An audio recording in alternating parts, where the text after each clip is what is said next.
This new character a try. All right, says live on my end. Yep. It is live on my end, and for some reason, Bing just thought I said get this Disney character a try. Nice. Wow. Good Wow. old Bing.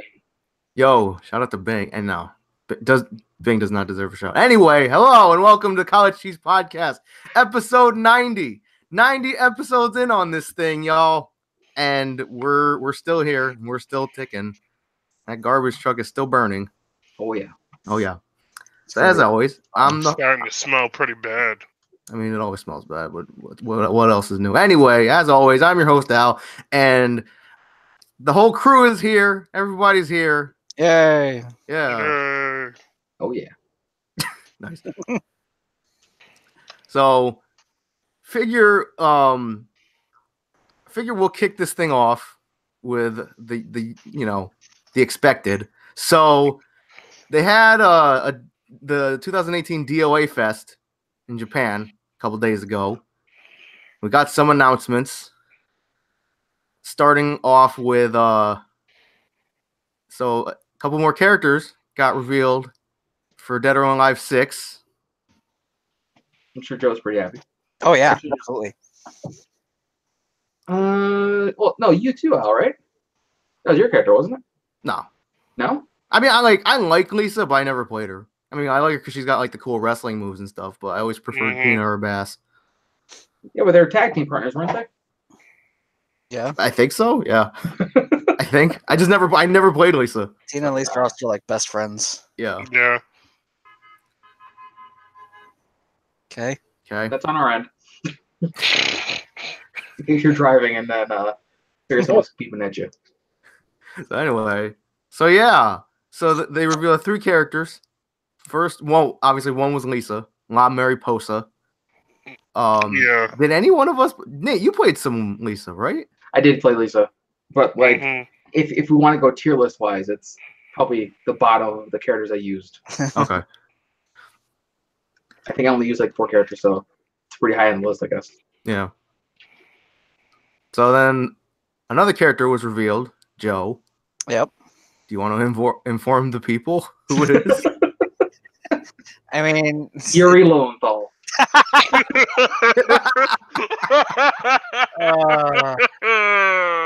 One day, Joe, you'll get past that a week without us mentioning him. One day. That day is not today. Nope. No, it's not. Yeah. So Kokoro's coming back. The little Geisha girl, or My new main. yeah, not the one you threw by the side of the road. I didn't throw her by the side of the curb. I Voiced by gently Troy put her on Baker. the bench. You gently pushed her out of the car. Listen, it's not his fault that there's no boundaries.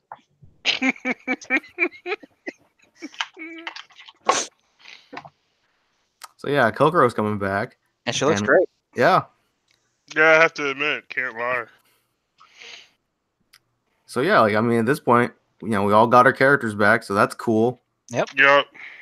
Now, who was waiting on a character? I thought everyone pretty much had. Joe was waiting on Kokoro. Yeah. That was Huh.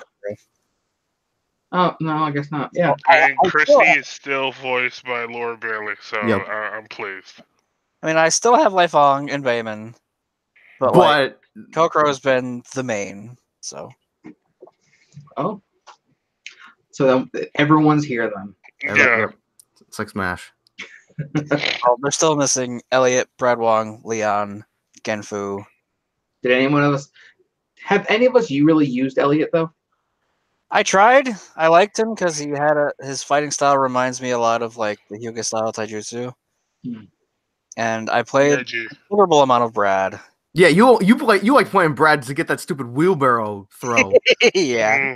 Mhm. Listen, fuck Brad. Yeah. Brad's in the fun. same boat as Yoshimitsu for me. Brad is fun though. No, hear me out. I would love to use him. I can't. That's the boat that he's in. I mean, yeah. I mean, he's got so many fun things that all link into each other, so you never know what he's gonna do next. Yeah, Was Brad in the more- same boat as Big the Cat, Nate? No, Big the Cat's in a different boat. You know what kind of boat? The Viking funeral boat.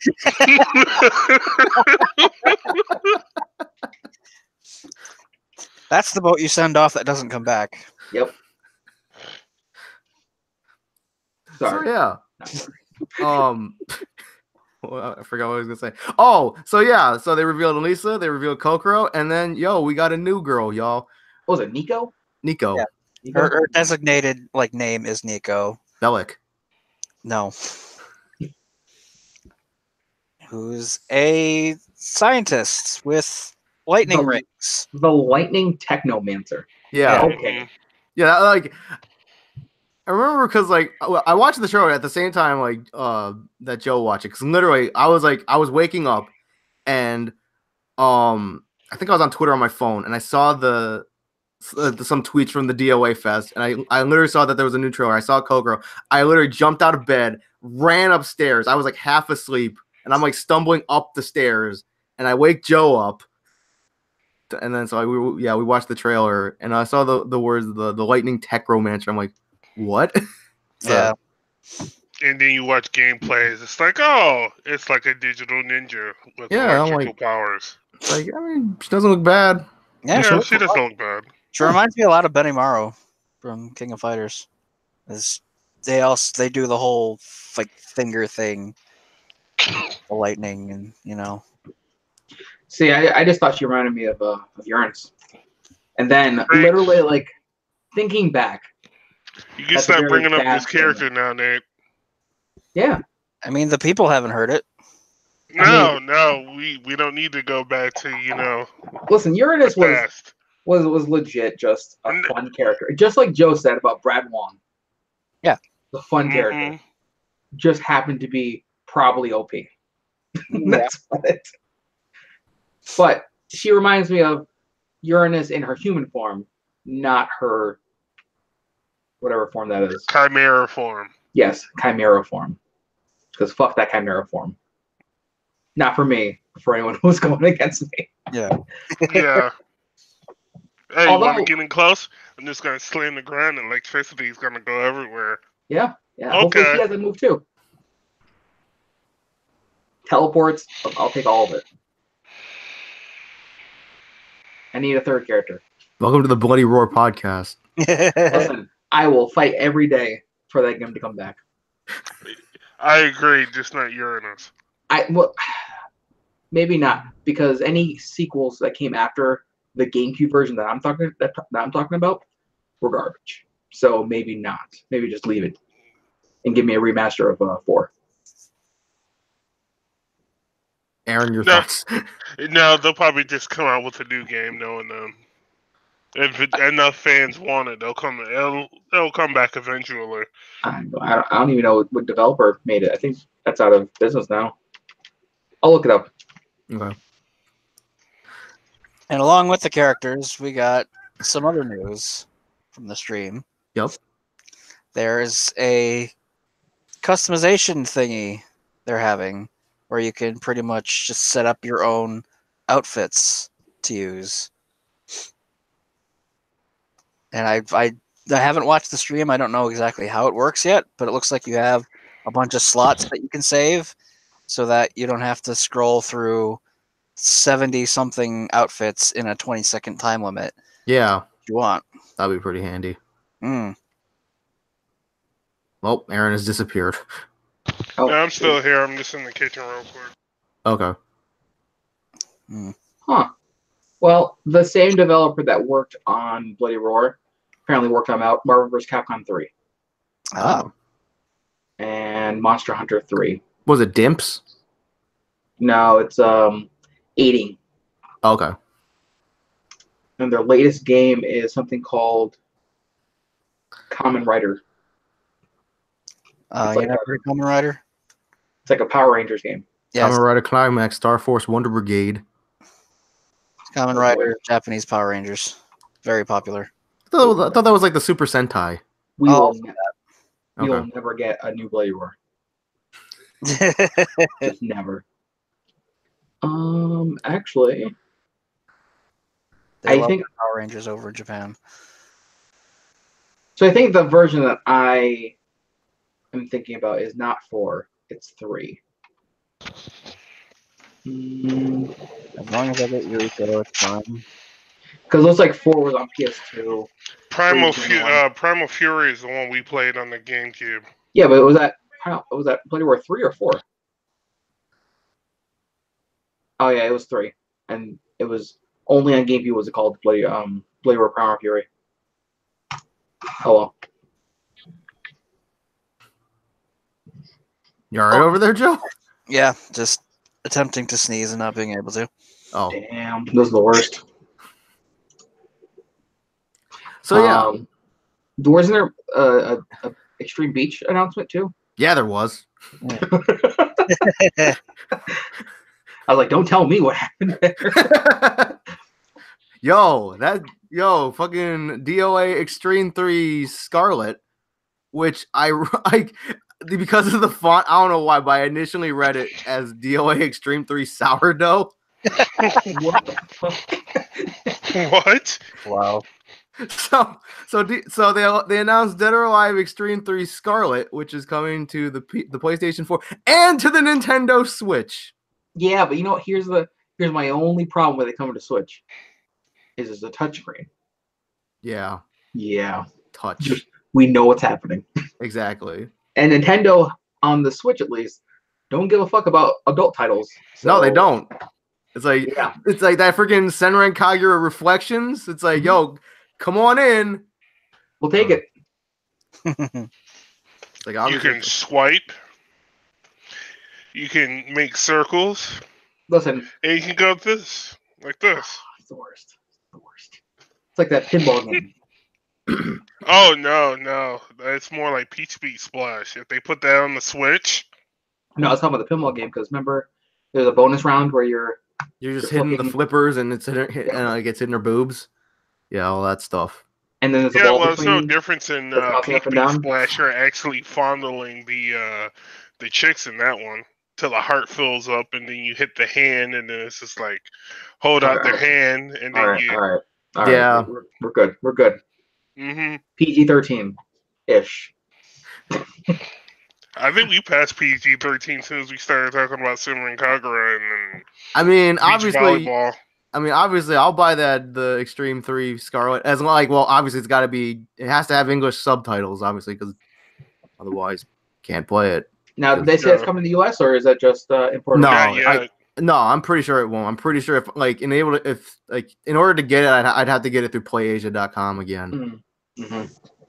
Well, at least the Switch and the PS4 are region free. Region free, yep. Yeah. I just love how I go to the website for Extreme Beach 3 Scarlet whatever, and they show it's on the Switch and they show the Joy-Cons and they put special emphasis on the HD rumble. Oh God. So you can experience that what was that game where you're bouncing butts to knock them off of a floating device. The butt battle thing? Yeah. You can experience that in HD rumble. Yeah. So you can feel the rippling skin on contact. Commence the jiggling. I'm sorry, I had to. But no, you didn't. Let's see. So yeah, back to the customization mode for DOA 6. That seems pretty promising. Yeah.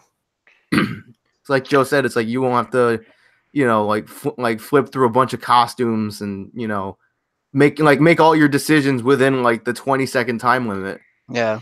It's like we might actually be able to mix and match stuff now, so we can get the best of everything. That'd be nice. Yeah, or the worst of everything.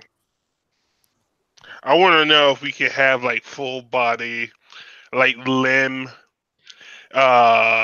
obscuring costumes, so we can't see what each other's moves are about to do. Is this a Soul Calibur 6 reference? Yes, it is. Yes, is it the rainbow block? Mm-hmm. From Soul Calibur 6? Yep. Question. I couldn't remember if are the power blows new to this game in terms of the slowdown? When in the trailer, Nico got hit and her glasses got knocked off. Yep. Is that new to this game, or was that in the previous one? Yes, because the 5 had the power blows. Yes, which but not the cinematic slowdown of it. Well, it kind of did. It kind of did, yeah. If it killed, you get a slowdown so that you could choose which direction they go to. Yes. And if it killed, you got like an extra like slow close up of their face. Yeah. But the whole like up in the face like smoosh thing, that's it. Okay. Because I'm noticing that especially in one of the trailers, there seem to be a lot of like accessories. I wonder if they can get knocked off during like she's wearing sunglasses. I'm assuming you can then knock those off. Yeah. Probably. I mean, as long as we can't knock off Zach's glasses, because Zach has always been with sunglasses, and seeing him with Haven't we seen him without his glasses in 6 though? I don't think so. Like from the renders I've seen, you can actually see his eyes through his glasses, which is okay. That's it. That's what I'm thinking of.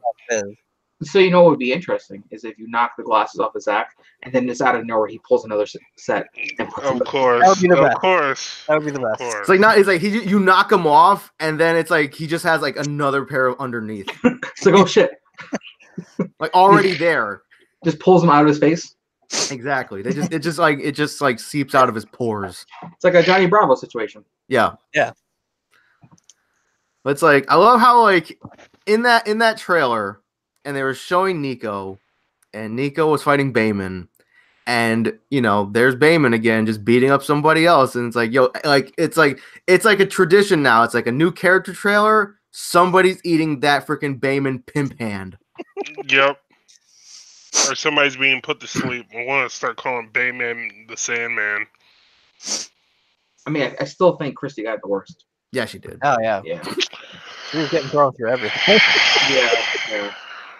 It was salvage day, and he's had to blow up all those cars with her face. So disrespectful. It's like, hey, check out this new stage.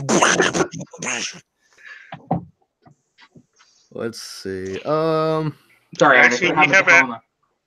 What happened? It's all right. It could have happened to Helena. It could have. I'm glad it didn't. Yeah. I'm glad it didn't. No offense to Christy. I like Christy, but you can't have a freaking classy French lady just be eating the backhand of a dude. These are accurate statements. Yeah. So let's see. On Starbucks. what? No, I said Helena Starbucks. Oh, I thought you French said coffee. Starbucks. So I was gonna say something. Oh, on a random note. So the thing you posted the other day about the tax. Yeah. In Chicago, how there's like what was it, 9%? Yeah, 9% entertainment charge. Entertainment tax charge thing. Sorry, amusement tax. Yeah, that's what it is. That's what it was. So, yep. I'm assuming I'm not the only person here who thinks that's bullshit. It is. Yep. Mm-hmm. I'm literally trying to think of a way it's not, but it is. Okay, because the way you said it is, I'm like I was expecting a but. It's like, so I can see in part why they would think of implementing a tax like this. Okay. It's one of those situations where the state probably thinks that there's money on the table to be taxed. Right. And if this is, say, $1 million business in there, a 9% is 9% of that $1 million that they could take in and do whatever they want with it. Connecticut had that sales tax thing with I think it was Newegg, where online retailers, Newegg had to give anyone who bought a product from them within the last, I think it was 5 or something years, they got records sent to Connecticut saying that this is what was purchased. We did not collect tax from them. You can collect tax from them. So then we were supposed to claim them in our taxes that year for going back to however long. Wow. Makes no sense. But Connecticut thought that was a missed opportunity in taxes. So it's possible that that's what's going on here. The only thing is, I think I was reading through the article. I have to read through it again. But this tax is, I think, right now only being implemented by Sony. I don't think like Netflix or anything else has bought in yet. Okay. So it's kind of like a testing ground. Kind of. I think it's just like Sony and all those big companies. It's their tax laws are determined by where they're headquartered, I think. So like the reason why sometimes Amazon can get away with, say, not collecting taxes on things is because they're based not in Connecticut, so they can't collect Connecticut tax. That makes sense? Yeah. Mm-hmm. Yeah. So I think that's the way that like some companies get away with it. I don't know if maybe because Sony probably has something set up in every city just to kind of get around those kind of tax things that they have to in that area. But the workaround is you can get your PSN credit online, put it on your account. Yep. You don't necessarily have to buy it through the store saying that you're in Chicago to then pay the taxes on it. So there's still ways around it. It's just it's an annoyance. Yeah, it kind of just comes off as like another way for them to get more companies to get more money out of you. Yeah. Also, people, well, let's not forget the birth of the country and how that came to fruition, how that all started. What, Christopher Columbus? No, he's gonna say Tea Party. Yeah. Okay. Boston Tea Party. Yep. Yo, good old capitalism. Yep. The next revolution's gonna be held on Call of Duty tournaments. So anyway, yeah, getting away from all this political crap, because this is not what our little engine that could podcast is about. So on the same topic of Sony, it was announced that Sony is not going to be at E3 next year. Yeah. Mm-hmm. So I know that this sounds like it should be a bad thing, but I legit think it's a good thing. I think it's a great thing, to be honest. Yeah. Mm-hmm. I mean, they didn't do a PXX this year. No, they didn't know. And I part of it I feel like is they might not have had anything to show. To be honest. Probably not. It might be ramping up for the next stage of PlayStation. So the games that are being developed now might be either pushed to the next system, or they might be doing that little stopgap thing, like with Last of Us. Like if Last of Us was the last generation PS3 game that was really meant for PS4. Yep. It might be something similar to that. Also, Sony has Tokyo Game Show. What was that thing? That was the Paris Games Week. To do something. Like yep. E3, PSX if they were to do it again that year, and then all these other shows kind of scattered throughout the year. Yeah, and then I think there was another one like Germany, I think.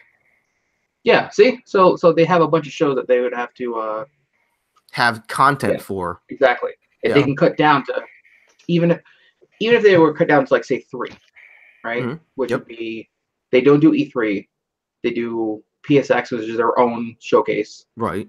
They don't have to worry about it being leaked or anything like that. They can kind of control it better. They do Paris Games Week, and then Tokyo Game Show. And Tokyo Game Show, because obviously, like Japan is a huge market for Sony. Tokyo Game Show, yeah. But those should be spread out evenly enough so that they can have like announcements dedicated for a show, announcements dedicated for another show, announcements dedicated for that show. But say if this is the year where they announce that next year, say 2019 is the year that they announce that 2020 is the next system. Yep. That leaves where it might be better for them to announce it at a PSX, like their own controlled showcase. Yeah, so that way, like you say, that hopefully stuff doesn't get leaked, so they have more control over it. Yeah. And if you're announcing everything, I mean, Sony has been pretty good with E3, knocking it kind of. They're the ones who close that show. Not close the show, but they close those rounds of announcements. Yeah. They've been pretty good about being the better of the showcases. But they don't have to worry about trying to top Xbox or whoever. They can just focus on their own show. Yep. And I think Xbox did one this year, didn't they? For the first time in a while? Yeah, it was like last week, I think. It was like, what, XO18? Yeah, and I think they had an XO before. They used to have an Xbox Expo, and they haven't done it for a while. So this is bringing that back. I wouldn't be surprised if they either tone down their E3 showcase and try to move to something like that too. Although I don't think Microsoft really has too big of a presence at other shows. Because they know that they do Paris Games Week also, but I don't know if they do a Tokyo Game Show. I don't think they do, because obviously like Xbox doesn't sell well in Japan. So they would have their PAXs, which they would have a booth, obviously. Yep. I don't think they do any announcements for any of those PAXs. They do E3, which is their like biggest show probably. I think they also do the Germany show. I think so, yeah. I can't think of any other big showcases. I just remember that E3 showcase, like I think it was like 2 years ago, where they had like they put all this like it was like a huge presentation and stuff, and I think they were announcing the new Forza, not Horizon, but the new Motorsport, and they lowered that car for like 30 seconds, and then they raised it back up, and it's like so E3 is in June, right? Yes. So, I mean, I know we're talking about Sony right now, but Xbox would be better off having the Expo and E3 because it's literally 6 months apart. Right. Yeah. Okay. So that would work really well for them, at least spacing things out. And Microsoft's a big enough company in their own right to just do a press release if they really need to. Yeah. Plus, I mean, I'm trying to remember. I mean, maybe it's just me because obviously I'm not big on Last of Us, but like I feel like the I'm treading lightly here, but I feel like the Sony presentation from this past E3 was kind of lackluster, and not just because they like I thought it was weird how I think I know what you're talking about though. Yeah, because it wasn't bam bam bam announcements. Right. They said in the beginning that it was going to be a different kind of showcase. They were literally going to show these 4 games off, and they, for some reason, had a live orchestra for everything. Yeah. It was like they showed Last of Us 2, and like they had like the crowd in like that one building, and then they did the whole presentation for Last of Us 2. Yep. And then they're like, okay, we're gonna take like a 15-minute break to allow everybody to move over back to the other building. Yeah, it was dumb. To be honest with you, it was dumb. Yeah. I think if they really wanted to go that route, and I mean, I'm sure it would have cost money, but they should have done the 4 different stages. You essentially know what you're going to be signing up for. Yeah. But I guess, what if you have that showing where people don't like Last of Us, right? Right. And then they look at that crowd and they're like, wow, there's 12 people in that crowd. As where, this other game, was it Ghost of Tsushima, or is that what it's called? Something like that. Yeah, that was great. That one was great too. But like, say if that one had a full house, but then Last of Us didn't, it'd be like, oh, maybe this isn't a good look for the game. So that's probably what they were thinking is, we have a full house, we'll just move that crowd or reset the stage up. They could have just done different backgrounds because they have multiple, like if it's a theatrical stage, those curtains and all that are set up so that they have multiple backgrounds. So you can pull one up, or pull them all up and then drop one. It's Ghost of Tsushima, pull it back up. It's, whatever. I mean, I didn't like it too much either, but I still kind of liked what they were doing by focusing on the game. Yeah, I think I can respect the attempt. I'll say that. I can respect the attempt, but like in execution, I think it's kind of slow. Yeah, it was also very different from everything we've seen that day. Yeah, especially like even from like the Sony presentation from last year.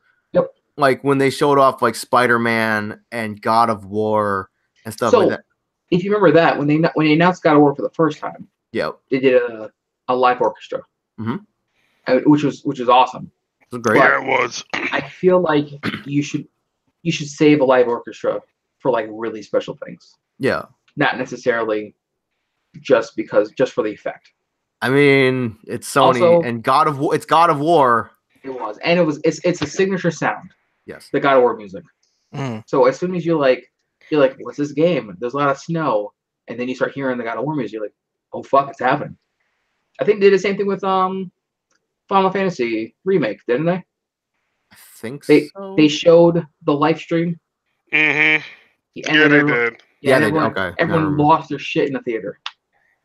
It was great. I mean, Sony's pretty good about announcements like that. Yeah, I think the only not this year, but last year, I think the only time it's when they had that segment where they showed off 2 or 3 VR games, and then they did they panned back to the crowd, and that crowd was dead silent. There was no reaction whatsoever.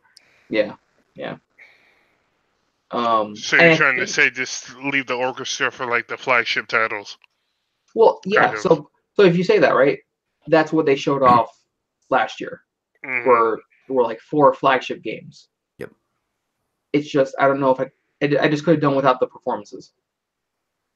I would have been fine if you just give me the Last of Us trailer and say, okay, I know I'm jumping our own place. Okay. If there's no announcers, right? If there's pretty much just someone introducing, saying, "This is our show. Stay tuned," right? Then why not just give us a Nintendo Direct style presentation? They could have. They could have literally just given us a half hour. All right, here's the first game, and then fucking snap their fingers because that's what Nintendo does with the Switch. Yep. But yeah, no, I mean that game that show was just a bunch of trailers with some live musical performances either before or during. Not really necessary. So they had to. I feel like they had to try to make it feel important. I mean, I guess they're trying to make it immersed, but yeah, that's also true. Maybe it didn't come across for the viewers. It probably came across for people who were actually live at the event, but not much for the viewers. And I can't imagine spending that much money to essentially just please a couple hundred people in the the E3 audience. Yeah. I mean, it probably just doesn't make any sense. Not that Sony really needs to worry about money at this point, but still, it has to be a cost, especially when PlayStation doesn't have to worry about money. Sony does.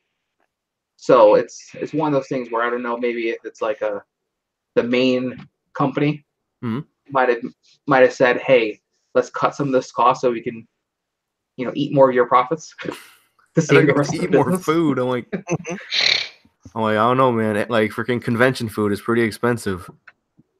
Anyway. Yeah, it all depends about the business model and the analytics of both companies.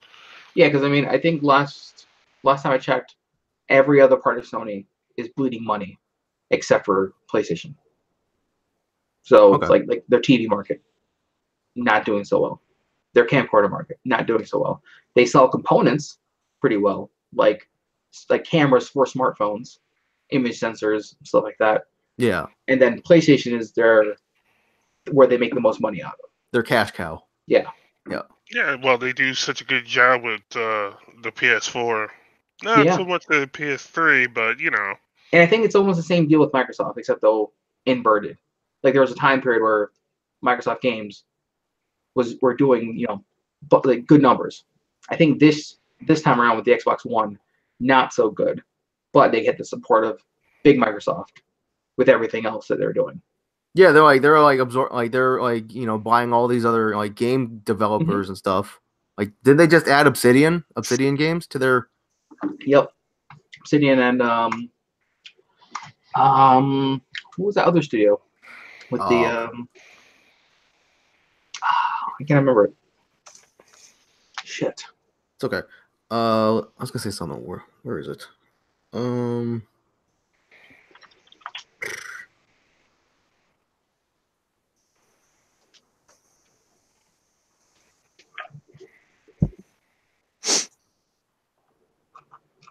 Ninja Theory. That's what I'm thinking. That's okay.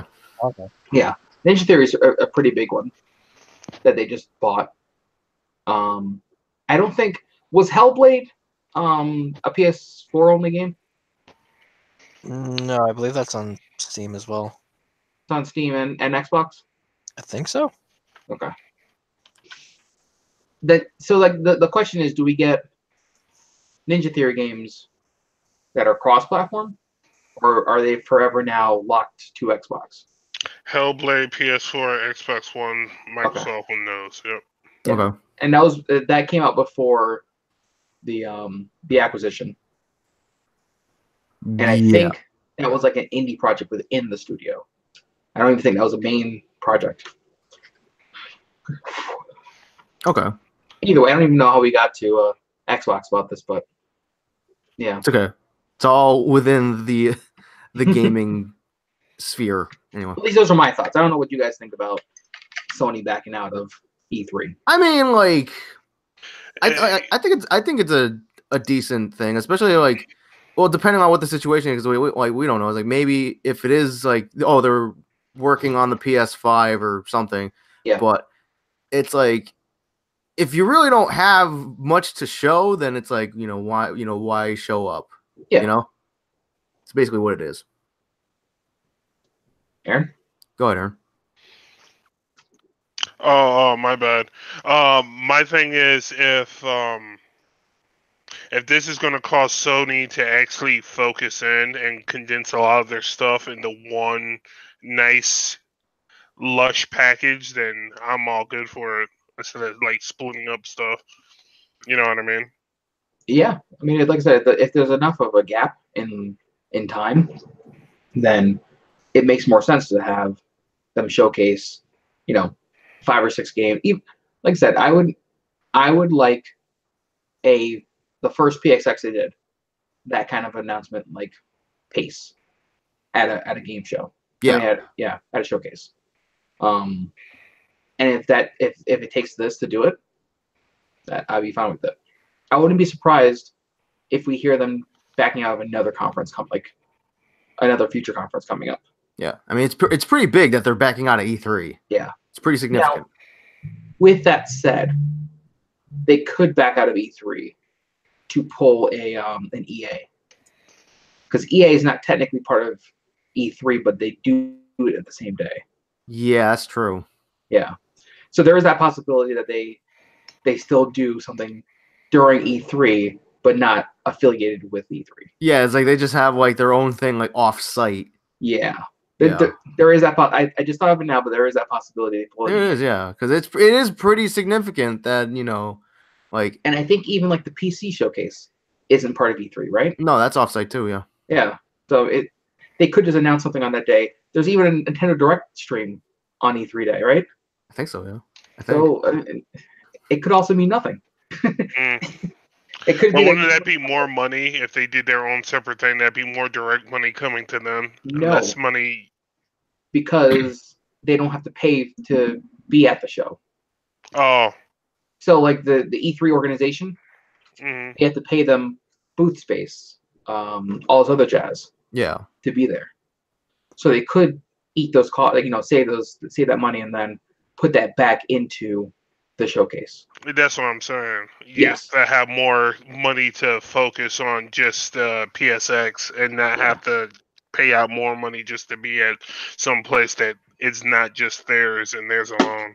Yeah, like I said, I'd be fine with it with a PlayStation style Direct, or sorry, a Nintendo Direct style PlayStation stream. Yeah, and it would also be nice if they did the theater thing again for guys like us who just can't make a way to California to go to E3. Yeah. It's like, where was it last time? It was like what? For us, it was in Waterford. Waterford, that's right. Yeah. So it's like, I mean, that's an easier trip than Southern California.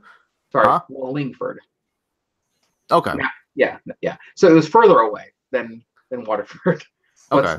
But still closer than Southern California. Yes.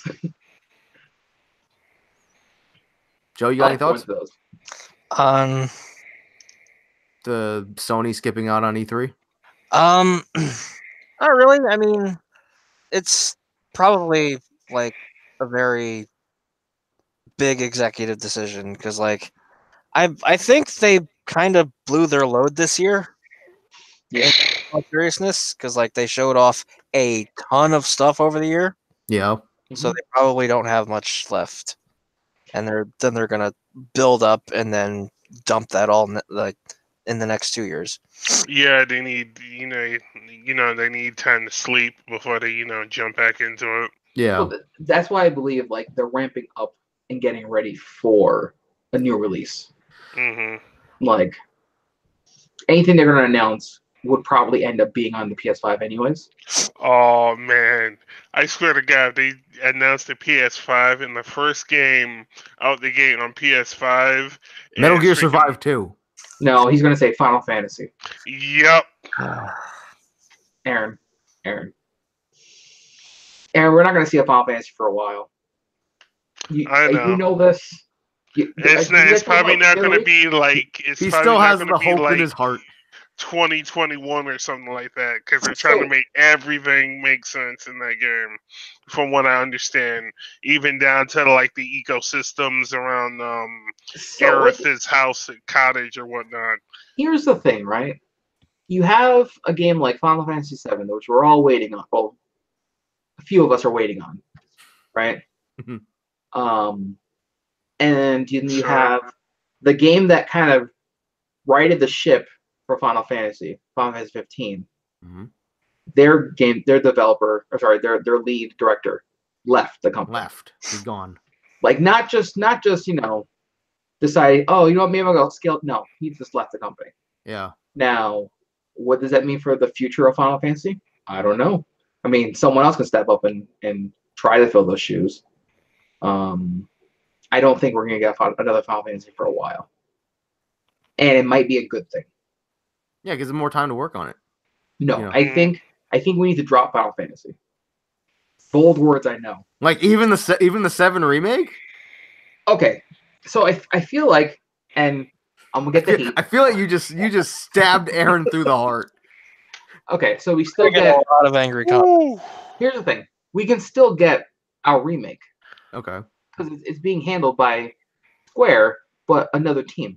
Okay. No one's saying anything that it's like the original team that worked on 7 is working on this game. It's just another team that's redoing this game. Yep. They could have given it to Blue Point, who did Titanfall. But instead, we finish projects that are active right now. Right. Which is literally just 7. We have a team that's finishing Kingdom Hearts, right? Yep. Apparently, also Kingdom Hearts is done. So if Kingdom Hearts is gold, right? The entire staff is ready. You only need a skeleton crew at this point to make sure that the day 1 patch is ready, right? And then maybe work on DLC. Either way, you don't need a full team anymore. We could get a new title to replace our Final Fantasies, because Final Fantasy carries a heavy weight. That it does. Yeah, it does. So Final Fantasy 16 would need to top Final Fantasy at least 15, but it would have to top Final Fantasy that came before it. Yep. Yeah. It's a hard thing to swallow. Like, it's a hard thing to do. So if we can get a new series... Go ahead. All right. Is it really a hard thing to do to top the ones that came before it? Depends not on what talking about came 7. Not really talking about 8. But in the last few years, let's start with Final Fantasy X. Okay. 10 was pretty good, except for that one sequence of events where the main character kept crying every 5 minutes. I still say 10 was great as long as Titus wasn't there. You mean the entirety of the game? I mean, even Waka. You also mean 12, where we had Bitch Boy as the main character and not Bosch. Right? Yep.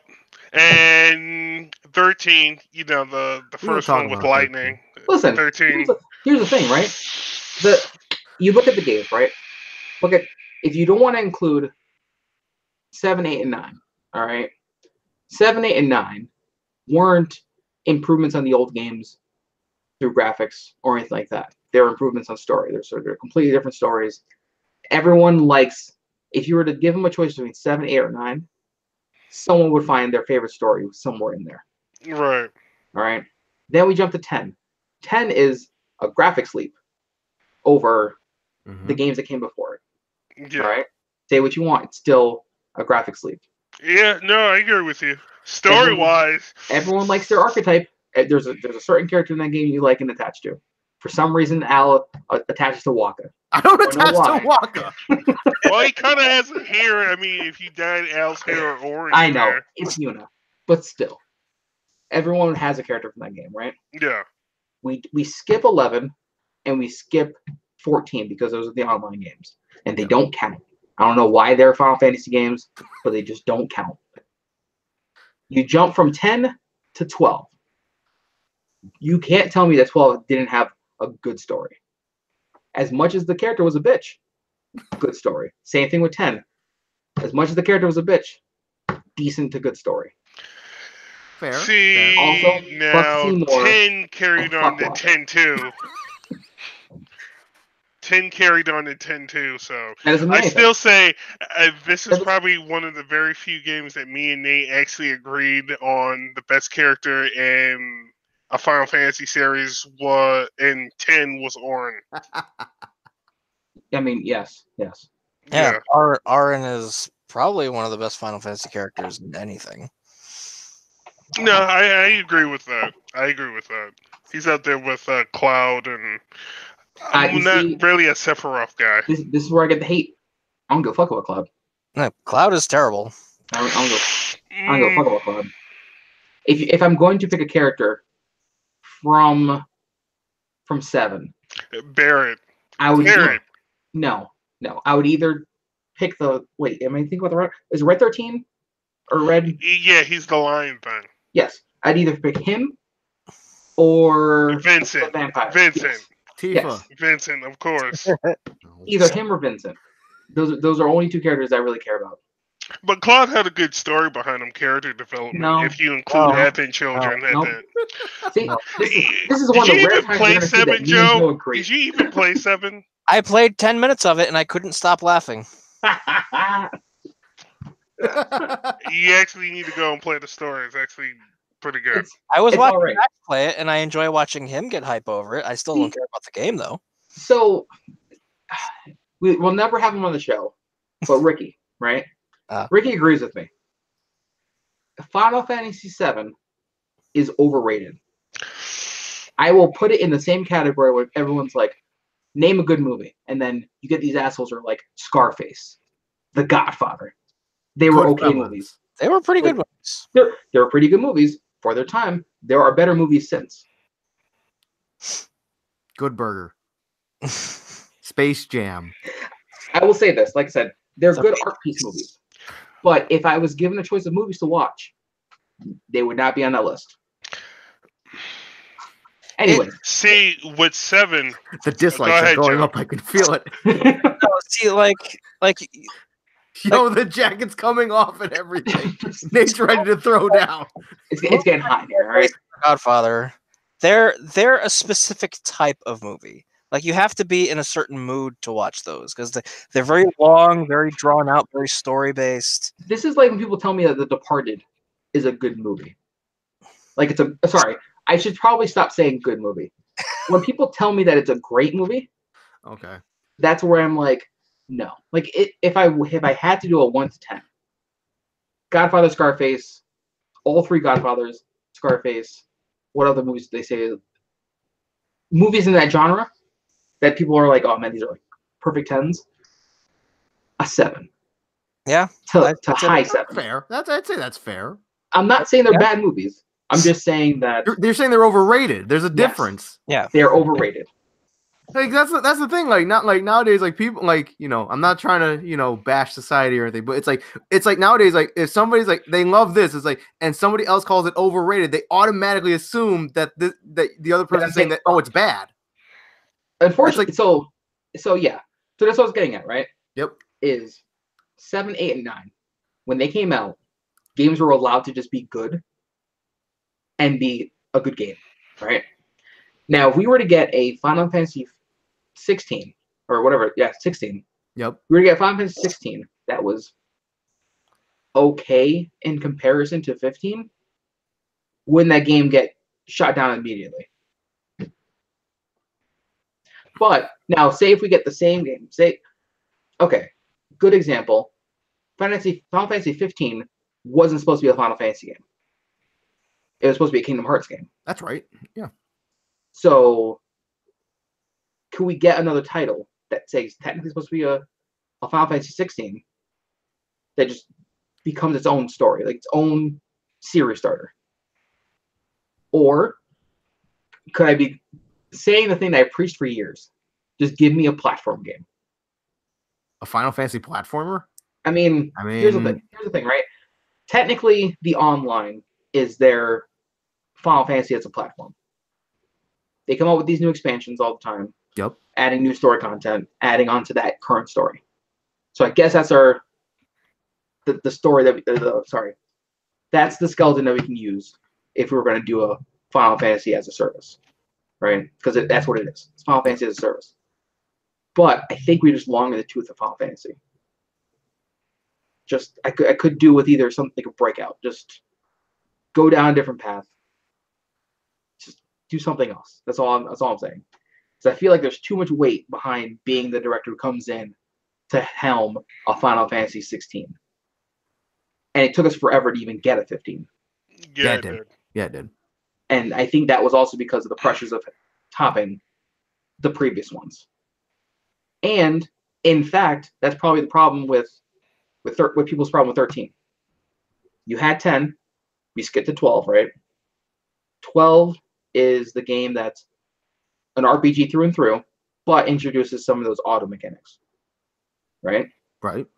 13 comes around, graphic improvement, really dives into this auto mechanics option, and maybe it's rushed, and that's why we get kind of a linear gameplay throughout the game, but all based on feedback from the previous ones. Right. So then when 15 comes out, after it gets changed to Final Fantasy 15, it's like we've learned from the previous game, guys. We will do better, and that's why it took fucking forever for this to come out. So a 16 comes out. We know it works. Maybe it's easier, but they give us more of the same.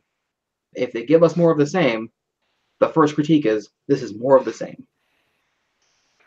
So, I mean, I just feel like even if we were to go and take a full step back, stop with Final Fantasy, say we make Octopath a fucking new Final Fantasy. Yeah, I was saying, well, if Octopath Traveler becomes like the new Final Fantasy. Yeah, I mean, I wouldn't have a problem with that. I have my problems with Octopath though. The 8 storylines that don't fully mesh together. I mean, I finally played that demo, and that was pretty good.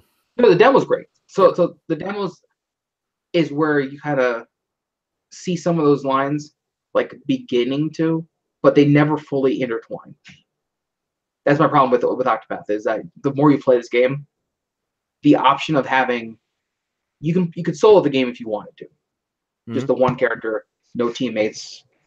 I think at some point you hit a roadblock where you have to get somebody, but you can play through the game without getting everybody, right? Yeah. And because they have to build it that way, there's not much interaction between other characters. You'll get the Tales of Symphonia sometimes. If you're in the party, they talk to each other. They have those little like prompts that come up with cutscenes. But they have to be active in your party, not just in your group. And I feel like they went down a Tales route where they gave you all the characters. Like you had to get all the characters. They could intertwine those storylines better and those characters better. But I mean, for a first release, Octopath's great. It's pretty good. I mean, I would be fine with an Octopath 2. I don't know if you can really go on calling this game Octopath though.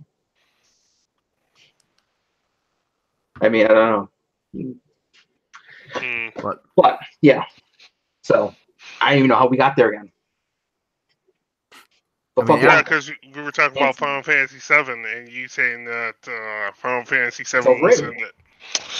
I don't know, dude. The story from a lot of the Final Fantasy games I have played, all of the characters actually had good cues to the story. Like, all of them had nice ties into the main story. Except for maybe, like, Yuffie. Yuffie just kind of came in there out of randomly. She didn't need to be there. Vincent had a tie to the main story. Good, pretty significant tie to the main story. So having a tie to the main story doesn't. I'm not saying that it doesn't have like. No, the tying to the main story was just one aspect that made the story good for me. Yeah. I like the whole story behind Cloud as opposed to what happened with Sephiroth and what happened with Zack. So another part of this could be, right, and I don't know if Ricky will admit to this, but part of the reason why him and I both probably dislike 7 more than we like 7 is because we had it ruined for us by people. Oh, okay, Brandon, I remember. So yo, name dropping people, putting people on blast. I mean, you guys picked it up. I didn't say a name in particular, but we knew people who like evangelize this game to no end. That's kind of funny that you said evangelized, considering his favorite character was. Yeah. So like it just maybe that's what ruined it for me.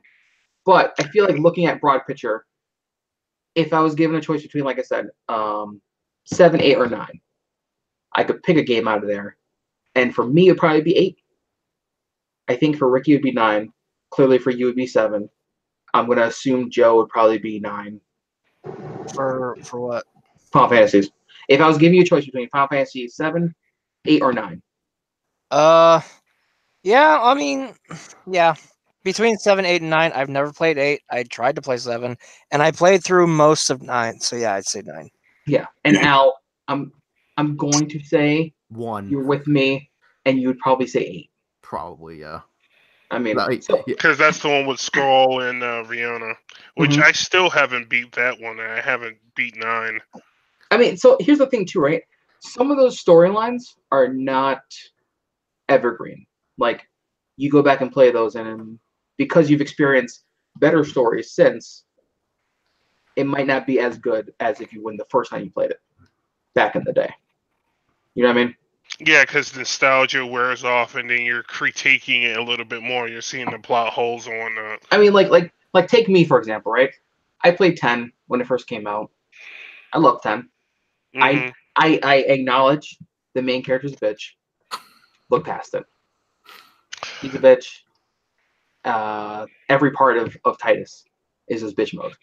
Except for like at the very end after he got. Nope. The only redeeming quality of Titus, I can honestly say, is that I crafted his blade to have counterattack and death touch, which is the best move trying to grind. Mm-hmm. Also, he's the offspring of Jecht. That's the only thing that makes him part badass, is the fact that he's the offspring of Jecht. That's it. That's 100% it.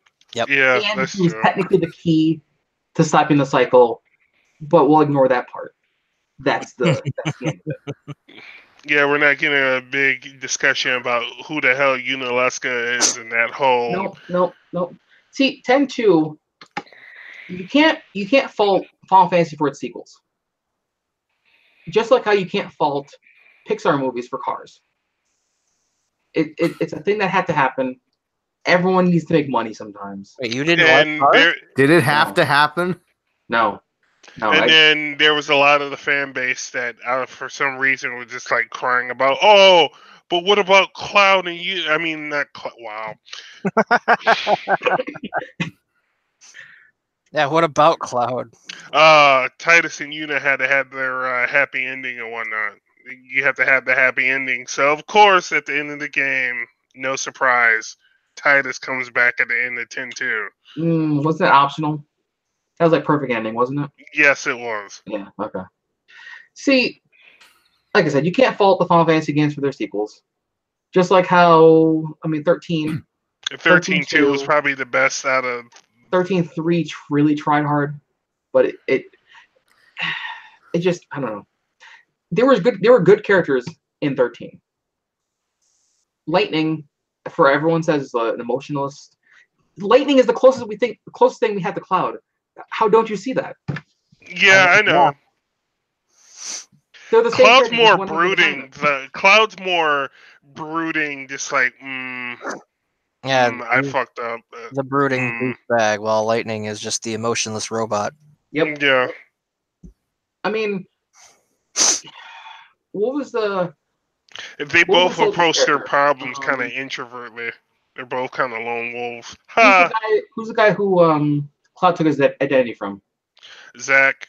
Zack is a more interesting character than Cloud, in my opinion. Like the that's fair. Crisis Core games were infinitely more fun than what I had in 7. But then again, Cloud wasn't as perfect as Zack and Sephiroth was, but he was still found, No, I mean, listen, character-wise, I'm sure the game has standout characters everyone can identify with and like. But in terms of story, if I'm gonna classify those generation together, mm-hmm. I'm gonna pick 8 out of between 7 and 9. Yeah, you're a bigger fan of Squall. I remember that. Mm-hmm. Mm-hmm. Also, which is kind of funny because people kept saying like Cloud and Squall are kind of similar in a lot of aspects. No, not so much. I don't know. I have to play it to actually see because I don't know. I mean, from what I've seen of Squall from like the Kingdom Hearts games, when you meet up with him, I think it's more in 2, and when him and Cloud are talking to each other, they seem very stoic, just like they're the stoic bros. Here they are, the stoic bros. Here's the thing, right? Like, I mean, we can talk about Final Fantasy, I feel like, forever. Mm-hmm. And if our audience was big enough, I'd say a poll, right? Literally, find it in your heart to find out if we're going by generations now. We have 3 Final Fantasies now. I say proper Final Fantasies that are on PS4, and 3 proper Final Fantasies that are on PS2. Yes. No. Do we have 2? We only have 2, don't we? We have 10, 12, and 13. Yeah. So there's 3 on there. And then for PS1, you said PS2? Yes, I'm sorry. PS2 has 10, 12, and 13 for proper Final Fantasies. Was 13 on PS2 or that was PS3? That was PS3, I believe. Was it 3? Yeah. I don't think PS2 could run 13. No, actually, no, probably not. 13 was probably the first one we got on PS3. It was on Xbox too. Yeah, I remember being on 360. Yeah. Okay, so then I bought it and Joe yelled at me. So we only got 2, unless you want to count 10-2. Yeah. So unless you want to count 10-2, which I don't think is really a proper Final Fantasy game, but we'll say those 3. If you're given those 3, what would you pick? If you're given the 3 PS1 games, 7, 8, or 9, which one would you pick? And then the real question is, do we need a 16? Given how good 15 was. 15 could be a good stop for It could, yeah. At least for right now, yeah. So if you're asking that question legitimately, out of 7, 8, 9, didn't play 9. I know enough about Squall's personality from other aspects outside of 8. Let's talk about Kingdom Hearts 1, 2, and Dissidia. I would have to go 7 with 8 being close. I'll have to give my verdict more on that after I beat 8. I think 9 had the monkey, right? Zidane? Mm-hmm. Zidane. I can't remember his name, but had that guy. And I think also had the little black mage. Yeah, I think so. And then out of the ones that were on PS2, Really? well, I'm gonna say 10, just because of Auron.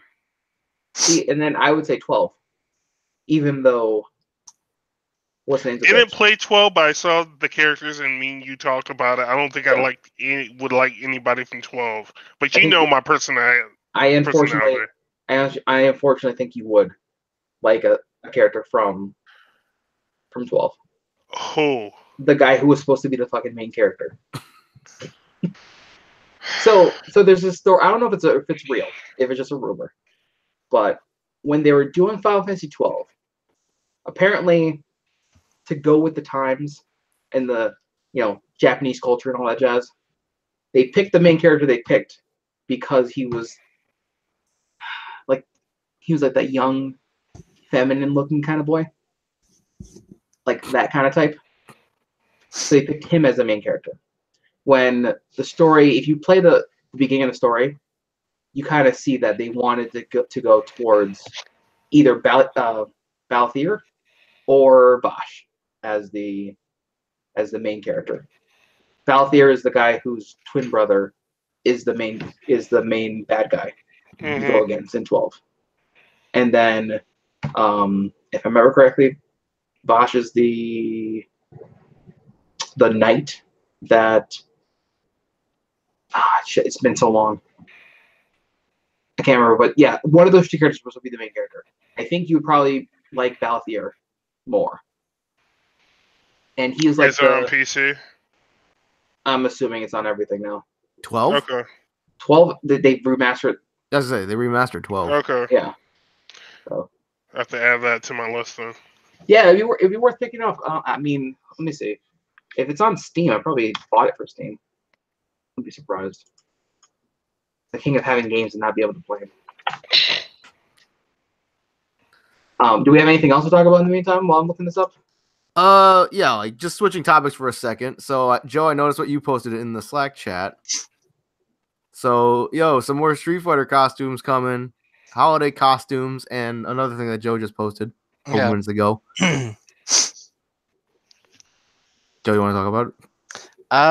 Yeah. So they revealed the holiday costumes for this year. Getting costumes for Blanca, Cody, Falk, and Sakura. And they look pretty good. They gave Cody a beard. Yeah.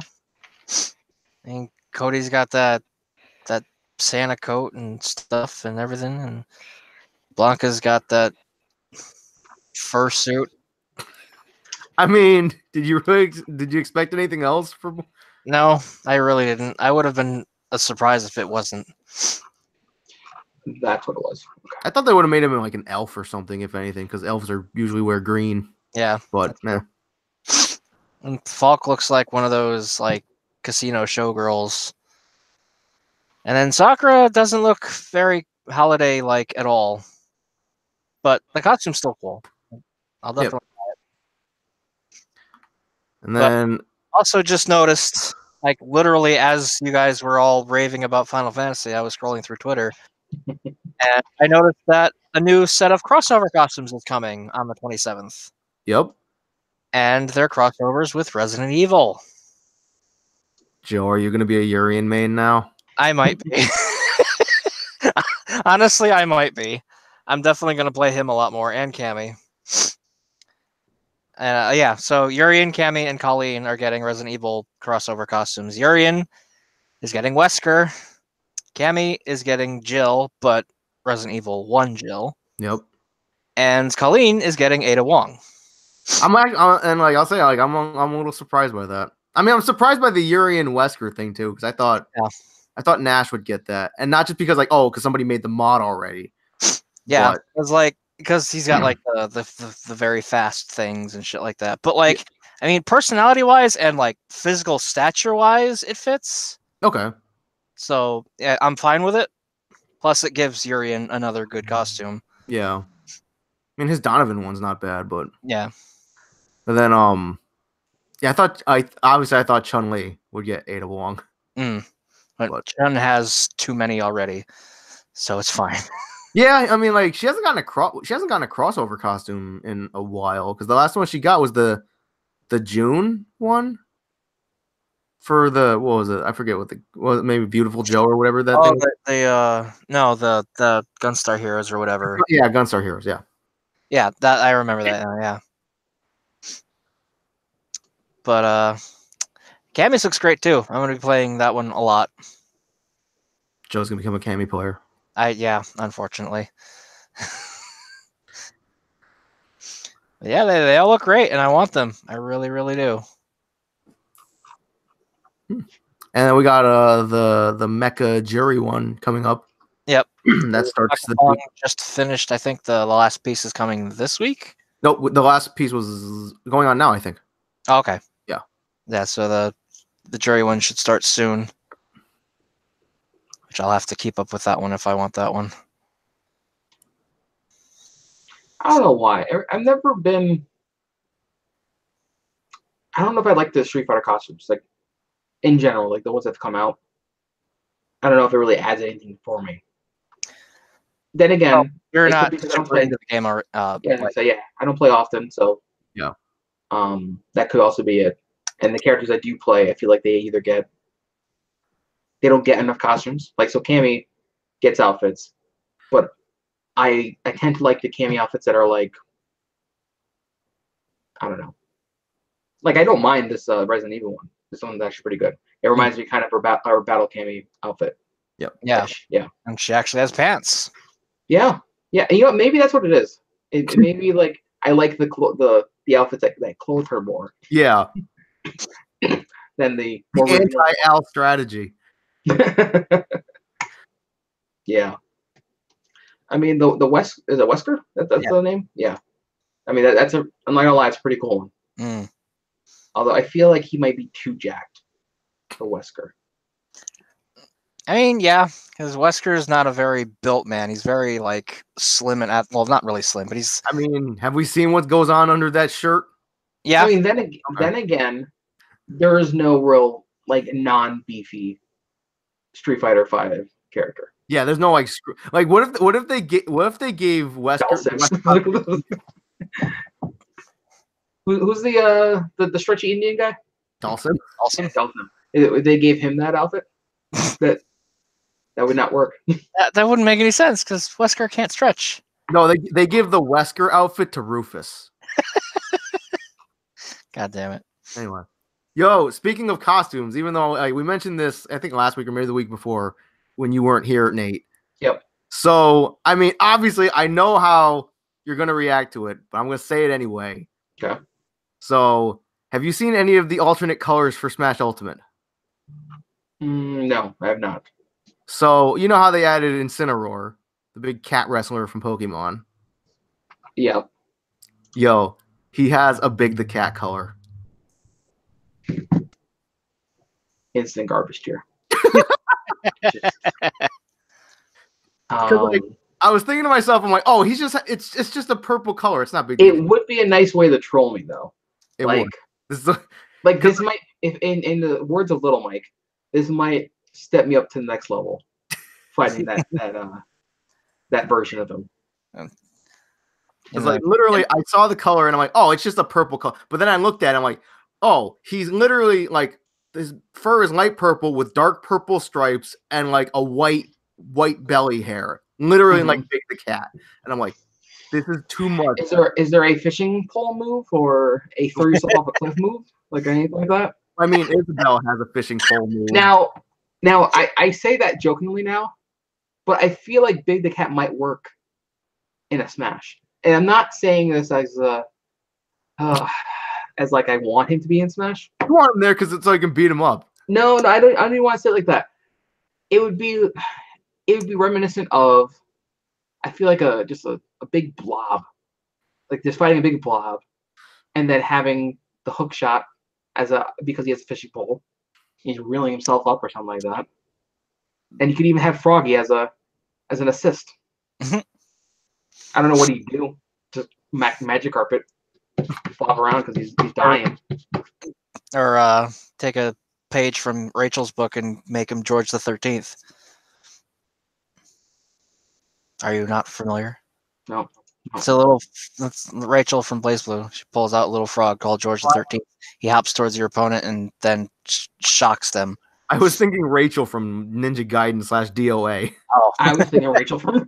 I was thinking the exact same thing. I'm like, what? Like, I don't know if maybe it's a secret. No, Rachel Alucard.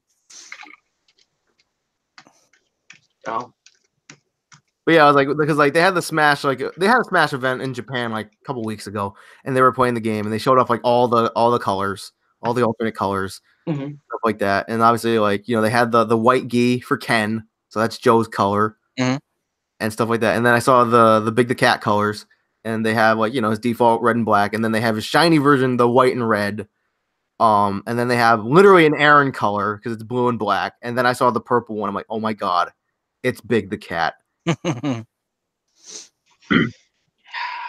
mean, everyone needs a little. No, I can't say it. It's probably one of those spirit missions. Oh my god! Hey, fight characters that aren't in the game. Here's Vic the cat, but it's Incineroar. And they give him Isabel's for that fight. They give him like Isabel's like side B, so he has the fish. Is that a thing they said they're doing? I doubt it, but could you imagine that though? If they do that, mixing moves and characters, that'd be awesome. I would think that's cool. I would think it's hilarious if they did that for Incineroar being Big the cat. It wouldn't even be that difficult to do. I don't think. I don't think so either. I feel like the way you would animate that anyways is everyone has a skeleton that you would have the animation key to. Yeah. So, I mean, it would make fights interesting. It would, yeah. If you're going in, it may look awkward because of the size differences, but yeah. No, but it would be interesting if you go in and you see, oh, I'm fighting Mario and Luigi, and it's really Mario and Luigi using Peach and Daisy's fucking moveset. Oh god. It's like you fucking you're fighting Villager, but he has freaking Simon Belmont's. Yeah, I mean that would make for interesting fights because you don't know what's coming. It's like all of a sudden of model swapping. Yeah. So we can have like Hakan Juri or Oni Kami. Could you imagine a Mario version of Ryu? Where he's throwing an actual fireball. Yes. And like his up B is basically a Shoryuken anyway. Yeah. You can wake up coin punch. Speaking of which, 17 days or 18 days until Smash comes out. Until Smash comes out. Yep. God. I've been doing that freaking countdown thing on Twitter where it's like you get a question a day, and I think I still have to do question 17, so I think it's 17 days. Damn, it's so close. It is coming up fast. It is. You know, while you're saying that, let me make sure that it's coming. Yes, it is. Oh, you're still getting the physical copy? Yeah. I'm still kind of torn between getting physical or because you saved like what, like $10 or something? Like what'd you get? I saved, was it 20%? So it came out like 47. So that's about $13 saved. That's pretty good. Yeah. The thing is, right now my Switch is doing something weird with game cartridges, where like I'll leave it in, and then say I go back the next day or 2 days later. Yeah. I'll get an error code, like the game's not in there. So no, so the whole standby thing kind of negates it if it stops reading the card after a while. Okay. I don't know if it's a bug particular to my system or if it's a. Some people say that it just happens with the Switch sometimes. Yeah, I to like repeatedly put the card in and out. What was that? Something like I was on Twitter and some YouTuber I follow was saying like something similar to what you said is happening was happening to him. Yeah. So I mean I haven't had that long, so I can't say it's like a day one issue. I got it late into its cycle, I feel like. Yeah. So I don't know. But so that's why I'm torn between either digital or a physical copy. I don't see me switching it out often. Right. So digital might be the way to go, even though I am saving money. Yeah. And the plus side, I can get it day one. There is this like 2 or 3 day window with Amazon. Oh, okay. Yeah. Where it's like it floats between they might send it out the day before so that it arrives on that day. Right. But it also could be sent out the day of release. And then I have 2 day shippings from that. You have to wait like a day or two before it gets before you get it. Yeah. Okay. And I mean with you guys, I feel like that's already a disadvantage. So yeah. Because I got it digitally because like obviously because like I don't ever plan on trading it in. I don't plan on switching it out very often, and then that way I could play it at midnight. Yeah. So. All right. Do we have anything else or? I think that's about it actually. Let me get this Slack back open. Come on. Nope. DOA. More DOA. That's that. Nope. I think that's about it. All right. So yeah. I mean, unless you got Joe, you got anything else you want to add? Nope. Nate, you got anything? No, I got nothing. All right. So on that note, I guess we'll start wrapping this thing up. Be sure to subscribe to the YouTube channel and follow us on Anchor. We're on Anchor, anchor.fm/College Cheese. We're on iTunes and Google Play and Spotify, CastBox, wherever you can find a halfway decent podcast. We'll be lurking around. If you'd like, you can donate money to us per month, $1, $5, $10 a month. Any money we get will be used to help improve this podcast in some capacity. Yeah, and all of our social media links are in the description. Twitter, Twitch, YouTube, all that stuff. Got a lot of stuff coming out on the YouTube channel if you want to watch. Got our usual wrestling crap and started doing other stuff. So yeah. Yeah, I saw you guys did a Pokemon. Old school OG Pokemon. Yep. I'm doing a Pokemon Blue randomized Nuzlocke run. And you are. I'm not there for that one. Yeah, and then me and Joe did a thing with because I found the ROM for the Space World 97, which is an old Nintendo convention that they used to it was the demo version of Gold and Silver, where a lot of like the original Pokemon from that game looked very different. Oh. So okay. Pretty neat. There is one version I think I remember downloading back in high school of I want to say it was the green version. Yep, I think it was green and very, very badly translated. Yeah. Where it was like your Pokemon died, yo. Like that kind of like that. Yeah, like there was an emulator. I think it was like the Fire Red or Leaf Green, right? And it's like if you emulated it and you went to talk to a guy and he literally said, "Hey, if you like this game, you got like buy it or die." Oh. So, yeah. Well, I mean, nice that they snuck that in. Yeah, did that in celebration for the release of the Let's Go Pikachu thing. Yeah, which I am actually still waiting on that from GameFly. Yeah, like because I wasn't gonna get it because like obviously like it looked kind of easy to me. So. I from the guy at work who has it. Yeah, said that it's easy, and it even has a baby mode. Really? Okay. So it doesn't obviously it's not called baby mode. But you have the option of doing 2-on-1 battles, right? Yeah, like couch co-op or something, right? So couch co-op. If you have a buddy there, they can take control of. I guess it's your trainer, but I don't know if it's a random set of Pokemon or if it's your Pokemon that are shared between the two. I've seen it in action. I watched the YouTube video of somebody like doing it. He literally picked up his second Joy-Con and pressed the button, and another trainer dropped in, and he was controlling both of them. And he went into battle, and he was using the same 6 Pokemon from his original trainer, just double battling everything. Yep.